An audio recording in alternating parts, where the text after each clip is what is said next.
Hello learners, I am Dr. Meghna working as assistant professor, and today we will be learning about the chapter safety in the home. In this chapter you learn about that different family members are living and safety is very important for each family member. So children, they might be playing in the house, they might fall, or somebody is getting a cut, or somebody is facing a medical emergency. So we learn about how to maintain a good safety in a house. Now what are the objectives which we are going to learn in this lesson? First is to assess the need for ensuring safety at home, evaluating your home for unsafe zones. In every home there might be unsafe zones like a rooftop without a grill or a window which is unsafe. So we need to focus on that. Another objective is adopt safety measures for a safe home, to suggest first aid measures for accidents, to recognize the importance of tying bandages when somebody is hurt. Now we might face accidents in the home. Certain common accidents which people might face in the home. First is the burns and the scars. While somebody is working in the kitchen or somebody is doing some school experiment with a candle, they might get burned. So that is a burnt. Burnt is mostly caused by a dry heat, and scars is also another form of burning, but it is done through a wet heat. Maybe a liquid which is hot is spilled on my hand, a hot water or a vegetable curry, then that is called a scald. Another kind of an accident which somebody might face in home is falls, by tripping down, by falling from the roof or through a slippery floor, or maybe the floor is very congested, or somebody is not focusing on one thing and there is no proper area or a proper position to hold, maybe in a bathroom, then people might fall. In the family there are youngsters, there are toddlers, there might be elderly people. So it is very important to have a secure home so that at least nobody get injured because of a falling.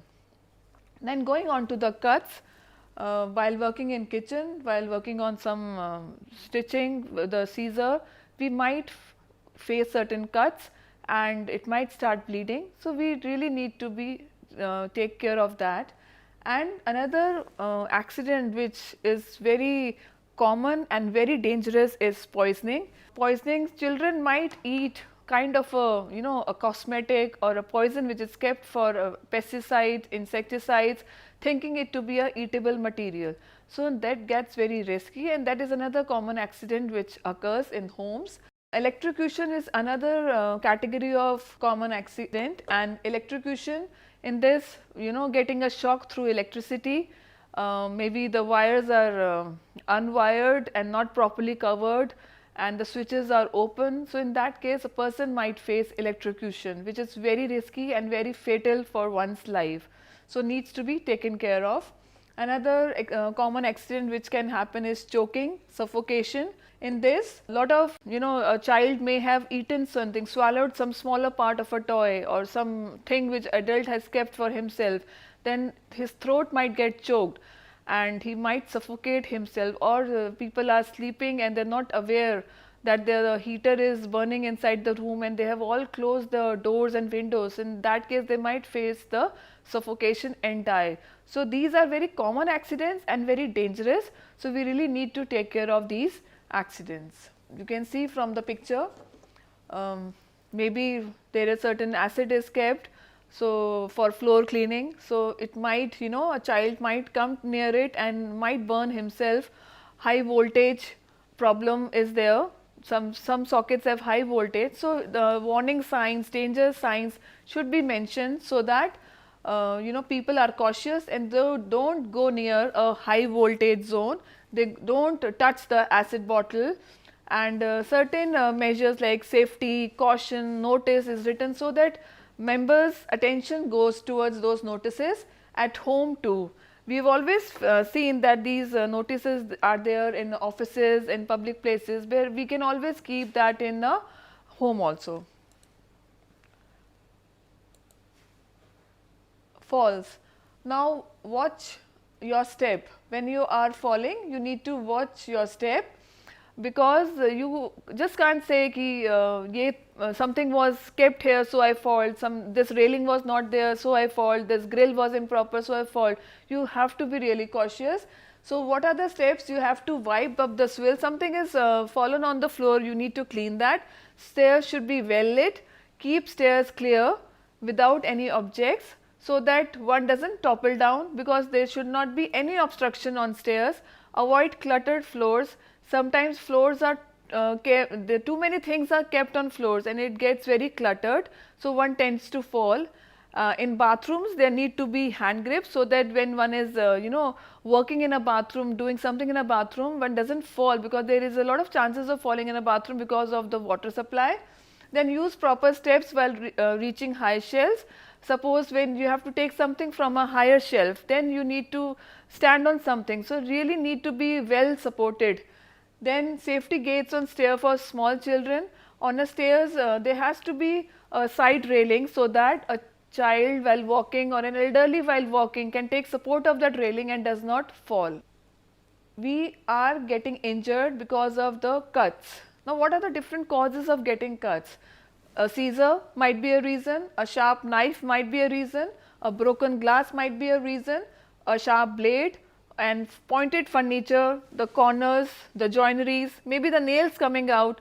Because of all these and other factors, one might get cut. Now going to the burns and scars. A burn is an injury caused by exposure to heat or flame.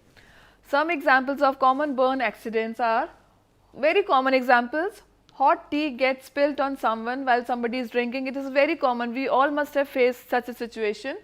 Hot oil splashes while frying, which is very painful. Cloth used to remove utensils from stove catches fire, so it needs to be taken care of. Child plays with a matchbox, and he should not be allowed to play with a matchbox, but if he is playing he might get a burn. Kerosene oil being filed while the oil stove is lit, so it might be very risky. Cooking oil kept near the gas stove might catch a fire and it might give us burns.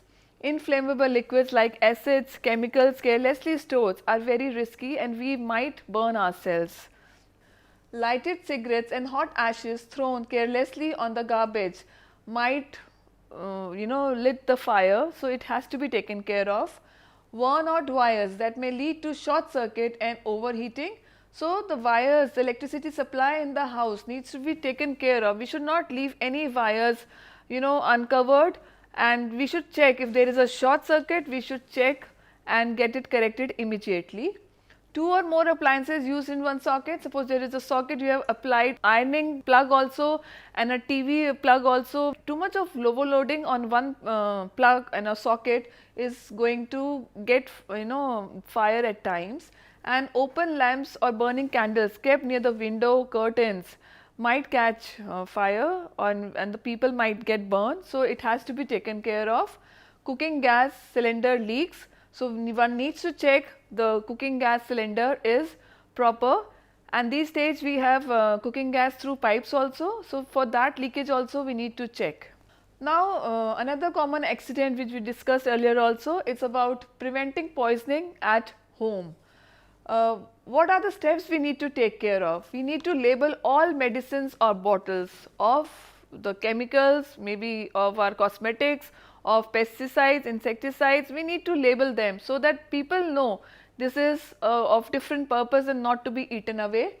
Then we need to read all the labels carefully so that you know what you are consuming. Keep chemicals preferably in the containers labeled originally. Chemical or that liquid should be kept in that bottle only. Once that bottle is finished, we should not refill it with something else, maybe a hand wash or some other shampoo. Please don't do that. Then do not store them with food items or in food containers of maybe cosmetics, of insecticides, pesticides, because it gets risky for our health. Now keep chemicals locked away from kitchen and out of children's reach. The chemicals should be locked, it should not be accessible and within their reach. And before consuming, wash all fruits and vegetables thoroughly, because they also are given treatments while they are being grown, so we need to wash them carefully. Then check the expiry date and discard all the expired medicines. If the date has expired, you should throw that thing immediately. Now, through bee and wasp sting also we are getting accidents. So, the stings of bees, when a honey bee and wasps can cause a lot of pain and swelling. In extreme cases, the victim may even suffer from shock, and this might be painful, and when it gets too serious, patient might be have to taken to a hospital. A person might be bit by a dog and a monkey, and it has to be given first aid immediately. Maybe you can wash the wound immediately, and then doctor can be called or the patient can be taken to the hospital. And if it's not treated properly with proper injections, then one suffers from rabies, and so it's a very important aspect and it should not be ignored. Snake bite is also very fatal.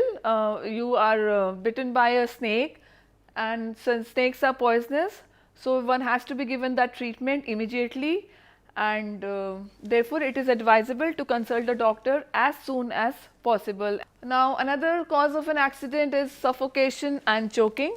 To prevent accidents related to choking and suffocation among children, following points must be kept in mind.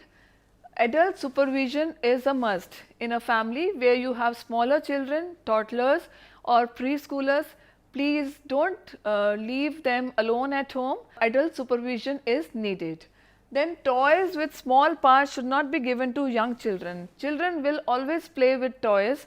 You can't avoid them, you will not put them in a situation will say okay, you will not be given toys because it is very dangerous for your life. They will be playing with the toys, but you have to be cautious that they are not ingesting the smaller parts, because children have a habit of putting everything in their mouth. Now, buy toys which do not have very small detachable parts. The same reason, they might gulp it down and might choke their throat, and in certain cases children have in a very emergency situation because of choking and because of suffocation.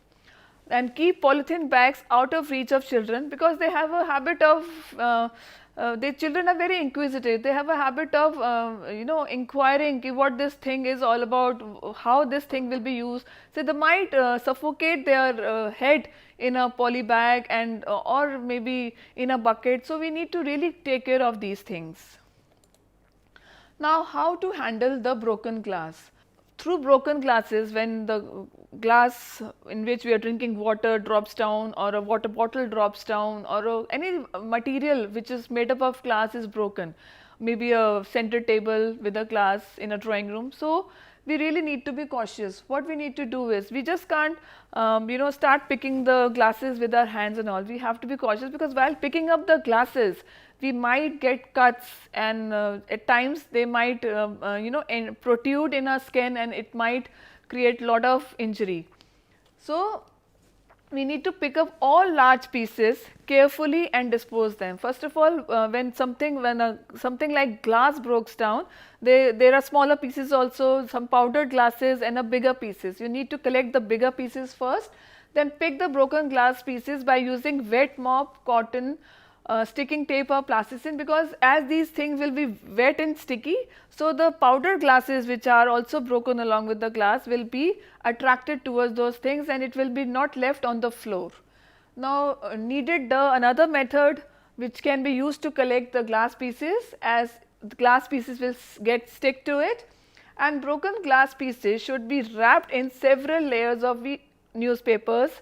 Broken glass pieces should be wrapped in several layers of newspaper and put them in a bag before being thrown in a bin, because at times we have a habit of, we have picked up a glass which is broken and we throw in the dustbin or maybe outside directly on the road, which is very risky for not only our family members, for outsiders, those who are traveling, or a maid who is coming and working in a house. So, we really need to be cautious. Whatever has been broken, especially a glass material, needs to be wrapped, covered and then thrown, so that it is safe for others too. Now, bleeding is another cause of accident in home. Press the bleeding part with sterile gauze for 20 minutes. What happens when we start bleeding? So, we have to press the part tightly, so that blood stops coming out and it is little in control. There are cuts which are major. In that case, it might not be easy to do it. So, we have to need a sterilized gauze, so that sterilized gauze will prevent us from infection. That is why it is very important कि we should not take anything, any cotton locally material to cover the wound. We should have a sterilized gauze with us. Then use ice bag when bleeding does not stop, because it is going to control, and wash the spot with antiseptic and tie bandage tightly when blood flows in jerks. When the blood is flowing, we need to tie bandage also, so that something is in control. In case of bleeding continues, raise the bleeding part to slow down. Suppose this hand is bleeding, so I can, you can raise this hand so that the blood flow is little restricted, and you can tie the bandage on the side which is away from the heart. The side is near to the heart and this side is away from the heart. So, you can tie the bandage here so that the control of blood is there. Now, for deep cuts with rough iron pieces, immediately take the victim to a hospital. Like somebody has got injured with a playground equipment or with a nail. So, they are rusted iron material. That is why it is very important that you get a tetanus shot in the form of an injection, so that you do not suffer from any disease later on. So, tetanus shots may have to be given. First aid is a powerful life saving technique which is given instantly to the victim for any injury before the professional medical treatment. So, whatever injuries are happening, we need to give first aid. So, the first aid is actually what? It is when somebody is injured, the first treatment that has been given, that is called as a first aid. And in every house, in every offices, in every home, we are required and a first aid box with that. And the first aid box should be readily accessible in our house. We should know where the first aid box is. It is not that I have got injured and I am looking for where is the first aid box, where is the first aid box. That should not be the case. It should be within our reach and we should know where it is kept. Then first aid should be given quickly without wasting time. You should not get panicked to make the patient calm. One should not get panicked, maybe scolding the patient or scolding the child, why you have done this. You have to maintain calm and take the victim to a safe place. From maybe he has got injured himself in a kitchen, you need to take him to a safe place where he can sit and you can give first aid to that victim. And you need to reassure the patient and disperse the crowd. Normally, when somebody is injured in home or outside, there is a tendency, a lot of people, those who care for that person, come around and inquire, but at that time you should disperse the crowd and you should reassure the patient that the patient will be fine very soon and nothing much has happened, so that the patient stays calm. In case of unconsciousness, do not give any liquids. When sometimes the patient faints or is unconscious, it is advisable and it is necessary not to give liquids, because while you are putting liquid while the patient is sleeping, it might go to some other windpipe and not going to the esophagus and might choke, and it will be a very fatal for the patient. Now, keep emergency helpline numbers handy of ambulance, of doctors, of hospitals or any other emergency numbers, so that fire brigade, fire station, so that in case of emergencies you are in a situation to secure your home and the life of your family members. And you can also call the doctor, which is another important first aid. And after you have given your first aid, please, it should not be that you are giving first aid and later on you are going to call a doctor. While you are doing first aid, somebody should have called the doctor, because till the time your first aid is over, doctor has already reached and further taking care of the patient. Now, what are the materials to be kept in a first aid box? A first aid box should have a gauze, a sterilized gauze, they come in packets, and adhesive bandages of different sizes depending upon what kind of a cuts a patient is going to get, and a crepe bandage in case of sprains. Thermometer needs to be there, torch and new batteries, so that sometimes the injury is internal and you need to focus, so you need to have torches, and scissors, Antiseptic lotion, which is very important, we have understood in the previous slides also. For the injuries, for the cuts, we need to clean the wounds with antiseptics, sterile cotton, burn relief ointment, adhesive tape, and other medicines like antibiotics, pain reliever, antacids can also be kept in a first aid box, but not too many detailed medicines, because medicines have always to be taken under a medical supervision. Safety first is a very important aspect in our lives. It is our right, it is our important need which we cannot sacrifice, because by sacrificing unsafe homes, we are going to sacrifice our life, which is very precious. Hope you have understood the chapter well. Thank you.